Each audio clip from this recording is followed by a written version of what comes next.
Santuário de São José em Aracaju vem realizando celebrações até 19 de março, dia de São José. Daqui a pouco, entrevista com Padre Jadilson.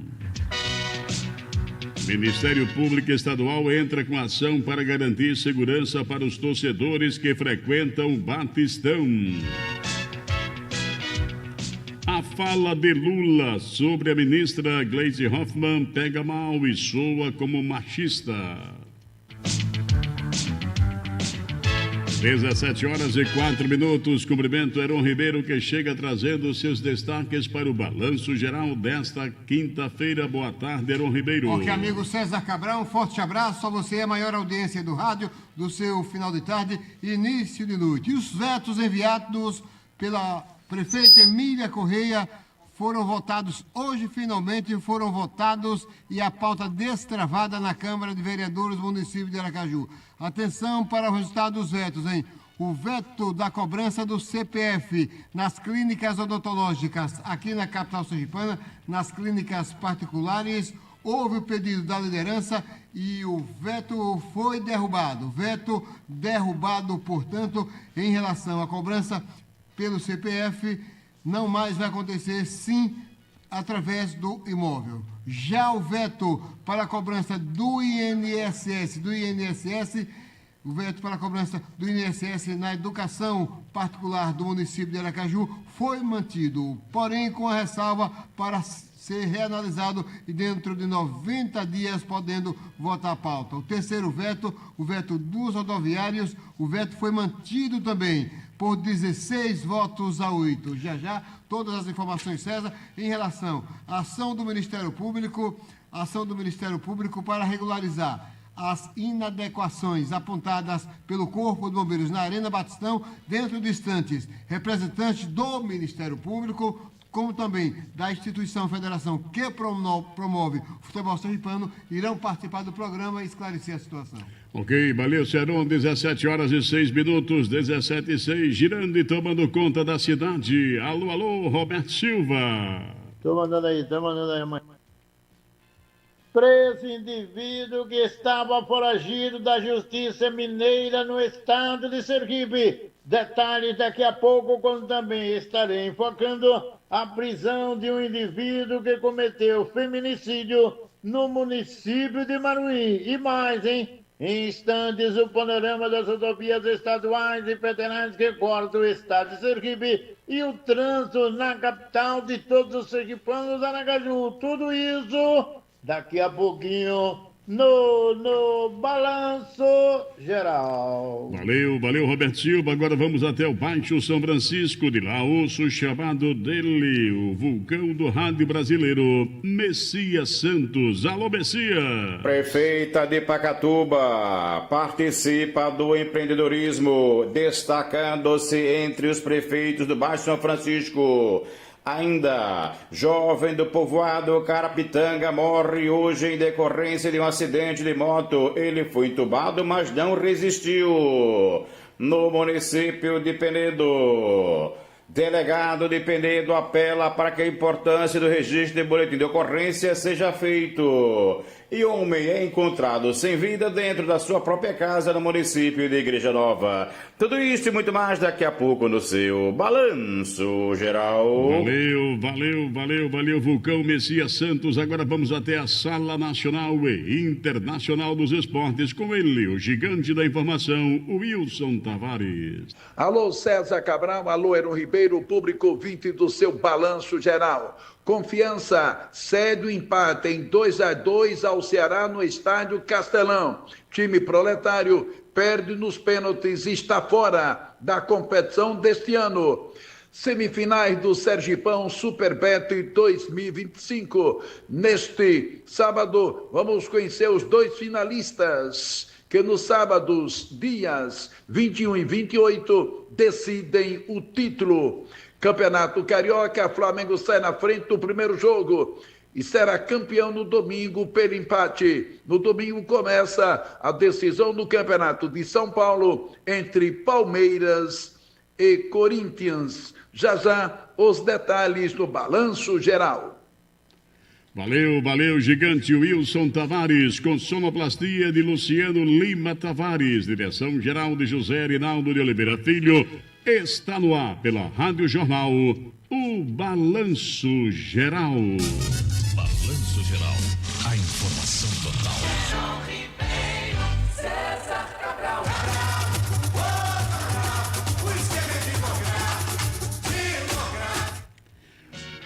Agora 17h09 na Jornal 17h09, aqui Balanço Geral, seu informativo dos finais de tarde da Rádio Jornal, a voz do povo. Aqui a informação não para, é uma atrás da outra.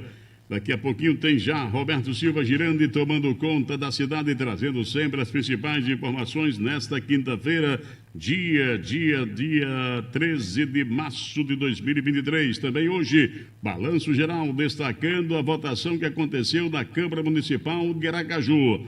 Vetos da prefeita Emília Correia a alguns projetos importantes foram colocados em pauta na sessão de hoje. Daqui a pouco, detalhes do Balanço Geral. Heron Ribeiro esteve presente lá e acompanhou toda a votação, que inclusive a sessão terminou no início da tarde de hoje, viu?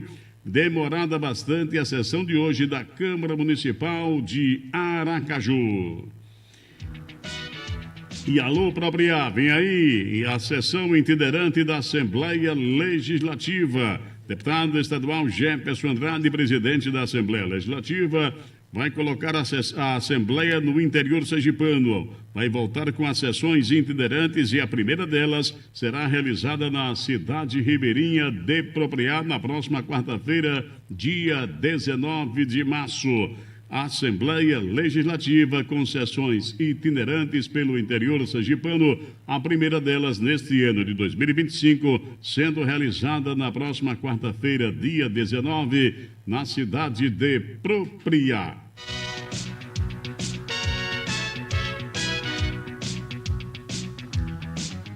Dezessete horas e 11 minutos na Jornal 17h11, na Voz do Povo. Aqui é o Balanço Geral, seu informativo dos finais de tarde da Rádio Jornal. Olha aí, MEC propõe regular as mensalidades de cursos de medicina.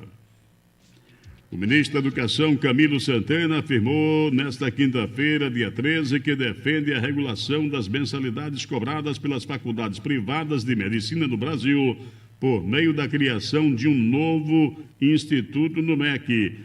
Mais de 80% do ensino superior é privado. Temos de saber por que determinadas faculdades de medicina cobram R$15 mil e outras cobram apenas R$8 mil pela mensalidade. Precisamos ter algumas regras mais claras em relação a isso, disse o ministro Santana no encontro anual Educação, já organizado pela ONG Todos pela Educação. No sistema político educacional brasileiro, as universidades particulares têm autonomia para definir as mensalidades cobradas dos alunos. A única exigência é que os aumentos sejam devidamente justificados ao Fundo Nacional de Desenvolvimento da Educação. Que coisa, que dado alarmante esse, viu? Mais de 80% do ensino superior no Brasil é privado, ou seja, pelas faculdades particulares, 80%. Então, o Brasil, no quesito educação, não está fazendo o dever de casa. Apenas 20% é mantido pelo governo federal, pelas universidades federais. Mais de 80% do ensino superior é privado. Então, está na hora do governo agir em defesa da educação. Que é de responsabilidade do ensino superior do governo federal. Né? Exatamente. Ou ter bolsas de estudo, esses financiamentos ser mais fáceis para os alunos, facilitar o acesso ao crédito, o aluno, principalmente o aluno vindo do ensino público, ter essa acessibilidade nas universidades mais garantida, mais facilitada pelo governo.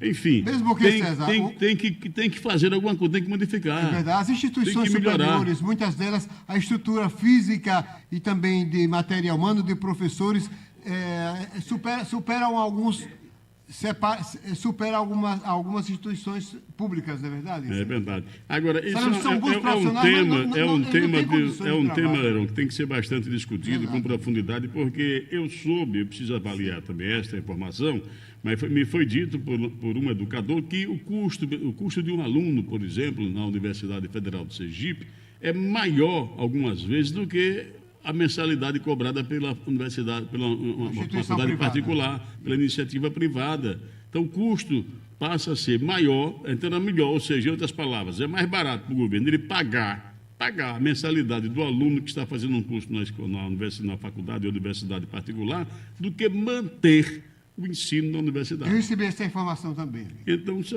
é uma coisa que de mais de um analisada. representante, de mais de uma pessoa da área. Por mais de uma pessoa. E medicina, só sabe quem tem filho em faculdade particular de medicina. Caríssimo, de 8 a 15 mil uma mensalidade por mês. Não é brinquedo, não. Não é. Brinquedo. E o governo poderia muito bem bancar. Muito pesado. Olha, medicina, pedagogia, os professores do amanhã, serem todos eles bancados, enfermagem, pelo governo federal. Passou, o governo vai pagar, acabou, isso é mais barato do que manter a universidade pública, entendeu?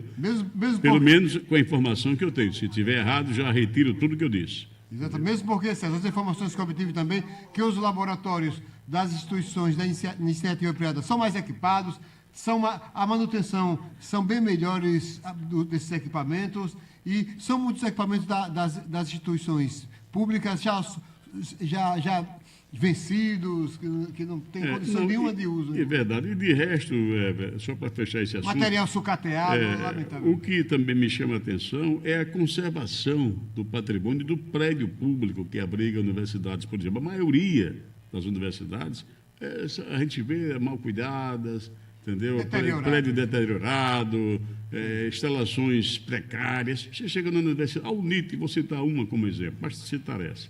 São várias outras, mas vou citar a UNIT. Se chega na UNIT, parece que está numa universidade de primeiro mundo, em outro país. Mas é mesmo. Tudo limpinho, tudo arrumadinho, chega num banheiro, tudo limpinho, cesta de papel, ninguém picha uma parede fora não sei quem, dentro não sei quem, nada disso. Ninguém picha a parede da UNIT. Chega lá, está tudo arrumado, tudo certinho, bebedouros funcionando. Equipamentos, notebooks, equipamentos em várias locais. Por que não se fazer isso no ensino público? Na Universidade Federal de Sergipe e nas universidades como um todo. Eu me lembro do Colégio Ateneu, que é um colégio público, né? O Ateneu Sergipense, na época de grandes diretores, a professora Glória, o professor Leão Brasil e tantos outros que passaram por lá. Carnaúba, fazia gosto. Marlene Alves Calubi, Exatamente, fazia gosto você entrar no Ateneu, tudo arrumadinho, tudo limpinho, porque nenhum aluno depredava, nenhum aluno pichava, nem rabiscava, nem quebrava carteira, porque havia ordem. E todos obedeciam. A direção podia suspender o aluno, podia desligar um aluno sem problema, desde que ele causasse problema para os demais e ao bom andamento da escola, ele era penalizado. Os pais eram comunicados? Os pais eram comunicados com antecedência, lógico que ele não ia ser expulso de uma hora para outra. Ele primeiro era divertido, depois suspenso. Se não fosse reincidente, meu filho, daqui sua transferência, boa sorte, aqui não dá para você. Para ele, no caso. Para ele, né? Então, tchau, um abraço, entendeu? Então, tem que ser dessa forma. A disciplina, a escola, não transmite só conhecimento, não, mas também o saber, forma o cidadão a ser responsável, a cuidar daquilo que é de todos, não é? De todos, patrimônio por aí. De todos. Vamos embora. A coincidência aí são 17h17, senhor. 17 horas da coincidência, é o Balanço Geral mandando ver, orientando você, recomendando você, cidadão para o bem, trazendo as informações com responsabilidade e credibilidade. E opinião também, né? Faltando 43 para as 18 horas, girando e tomando conta da cidade, está chegando ele, Roberto Silva. Alô, alô, Roberto Silva. São Olha aí, chegando. Alô? Alô, Roberto. Boa tarde, mas boa tarde mesmo, dupla fantástica. Boa tarde, amigo. Da comunicação sergipana, da comunicação nordestina. Nós estamos comunicando a partir de agora, dentro do primeiro tempo do Balanço Geral, programa este quando João Bosco Cabral Lima, ele que é amicíssimo do proprietário da Infográfica, faz eco na capital, na Grande Aracaju e em todo o estado de Sergipe. Quem também afirma isso é o Júlio César Peregrino, professor Augusto Pinto, irmão de Almiro Bigodinho de Oliveira, Reinaldo de Vermelho do Uzi, o nosso querido Jorge Seabra, instância Luciano Pena Tobias Barreto, Gileno Gispoli em Feira Nova e Messias Barbeiro em Capela, além de Zé Carlos da Sapataria em São Cristóvão e criança flamenguista no município de Nossa Senhora do Socorro. De imediato informamos para você que está ligado que a Polícia Rodoviária Federal, infelizmente, registrou um acidente com vítima fatal dos 3 acidentes que foram oficializados durante as últimas 24 horas, com vítima fatal. Foi no município de São Cristóvão, BR-101, carroceiro, estava circulando na pista de rolamento e foi atingido por um veículo passeio. Ele não resistiu ao ferimento, infelizmente, repito, veio a perder a vida. Outra ocorrência foi na BR-235, na cidade serrana de Itabaiana, veículo passeio e uma ambulância. 3 pessoas ficaram levemente feridas e teve também uma ocorrência policial que está sendo também trabalhada, porque em função dessa ocorrência outras deverão, portanto, ser desvendadas. Daqui a pouco eu vou fornecer mais detalhes, porque essa situação tem se agravado aqui nas rodovias federais que cortam o estado de Sergipe. Porque agora eu convoco o delegado Alisson Leal. Alisson Leal, ele vai falar a respeito de uma ação que foi desenvolvida e que prendeu o indivíduo foragido da Justiça Mineira aqui na região norte da capital de todos os sergipanos, Aracaju. A participação da Polícia Mineira também foi evidenciada.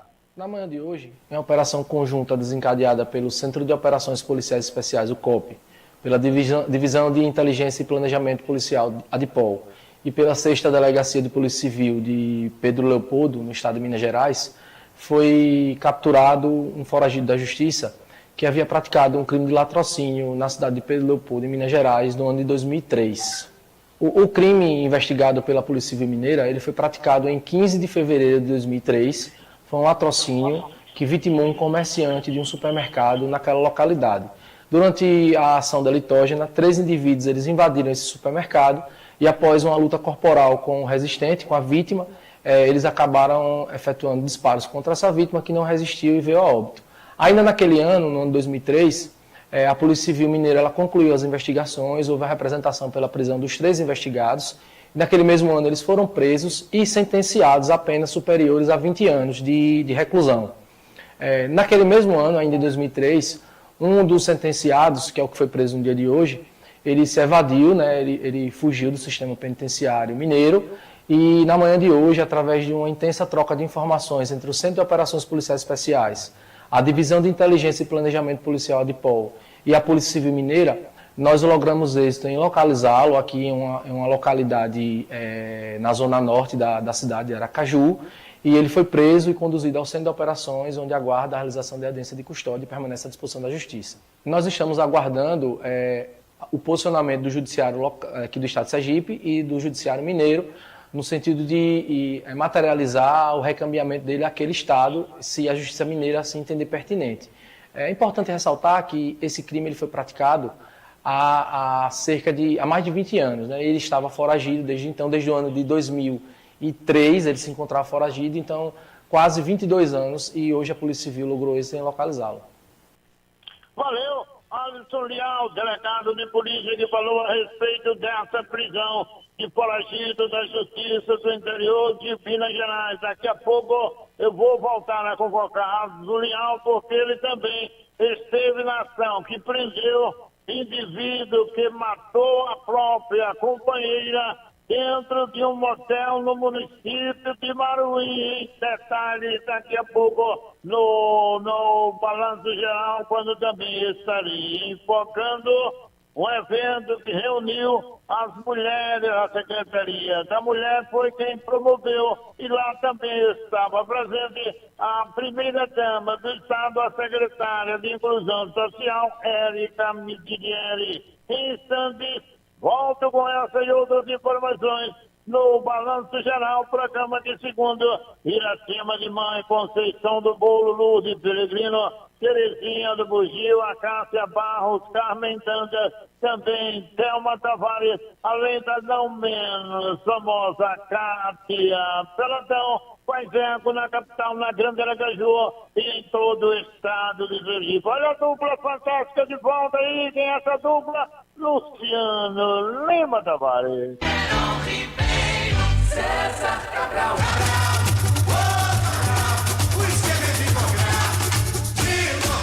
Por aí são 17 horas e 24 minutos na Jornal, 17 e 24, faltando 36 para as 18 horas. Daqui a pouco, Roberto Silva de volta, trazendo informações no Balanço Geral, destacando crime praticado em motel aqui no estado de Sergipe. Detalhes daqui a pouco com Roberto Silva, sem caô.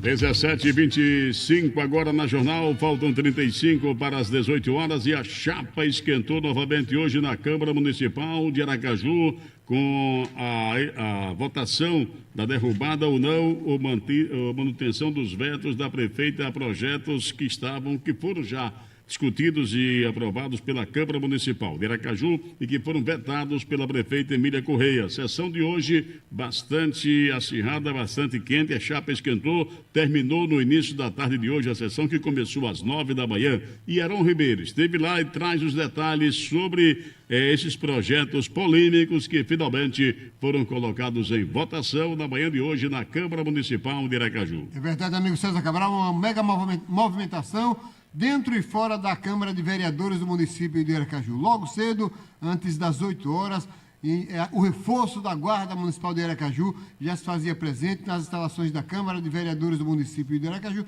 justamente para garantir a segurança de todos, dos manifestantes e também dos parlamentares, servidores de um modo geral. E a sessão foi iniciada depois das 9h15, teve o quórum, inclusive suficiente para a votação e os 24 deputados votaram.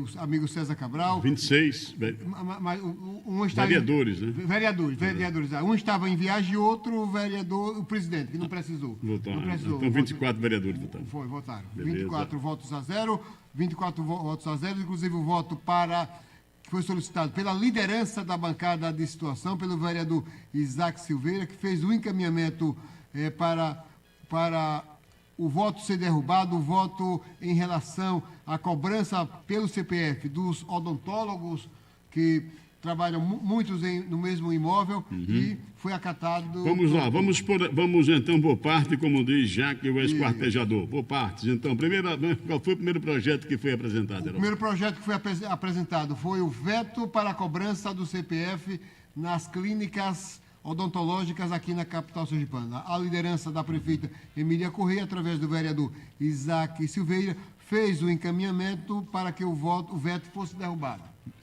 O próprio líder da prefeita encaminhou a votação pedindo a derrubada. A derrubada, do veto da prefeita. Discutiu com a administração e esse foi o melhor caminho. Então, beleza pura aí, sem discussão, 24-0. Exatamente, 24-0.